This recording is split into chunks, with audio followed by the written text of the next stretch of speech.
Би сакал веднаш да се јавам или да ми звонат до вечерно, во прашање се техникалии кои мора да се прецизираат, а времето е кратко со оглед на проблематиката за која разговараме. Ова е одговорот на премиерот Зоран Заев на прашањето кога конечно ќе се случи долго најавуваниот телефонски разговор меѓу него и грчкиот премиер Ципрас.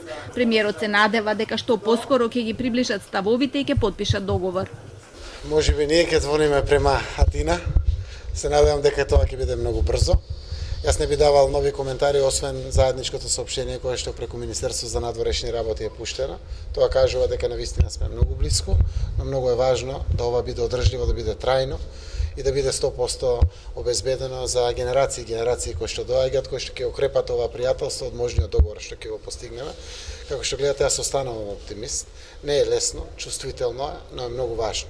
Заев вели дека сака да ги убеди македонските и грчките граѓани дека договорот е фер и добар, а истото го прави и Ципрас. Во однос на роковите вели дека е важно да се постигне договор до Советот на министри на Европската унија што ќе се одржи од 25 до 29 јуни, кога земјите членки треба да знаат дали има договор, што би ги охрабрил на позитивна одлука. Верува дека по договорот и на самитот на НАТО на 11 и 12 јули ќе биде испорачена долгоочекуваната покана за НАТО. Дека не треба да се брза со вакви деликатни прашања, се огласи од македонското МНР. Вела дека во текот на разговорите беше покажана добра волја и е постигнат добар резултат, но тоа треба да се преточи во текст на договор од страна на работните групи што на најсоодветен начин ќе ги ослика суштинските параметри од постигнатото политичко разбирање меѓу двете страни. Република Македонија посакува интензивно работи тоа да се случи што побрзо до престојниот состанок на Европскиот совет, воедно укажувајќи дека за вака значајни прашања не треба да се брза.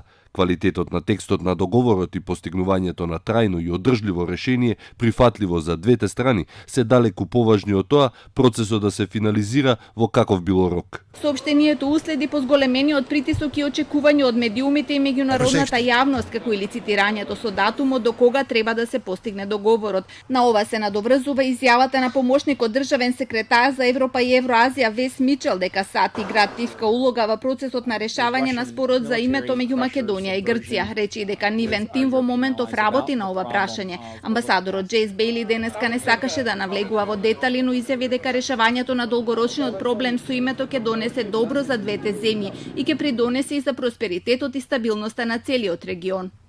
The discussions that are going on between the two countries with the help of the United Nations. And so in terms of what specifically is going on, I'm going to leave it to them to discuss that. But we, like the European Union and many others, hope that these discussions can come to a mutually acceptable solution that people have been looking for a long time. Во меѓувреме и во двете земји продолжуваат шпекулациите за целиот процес, името што е на маса, јазикот и за тоа што конкретно е спорно од пакетот.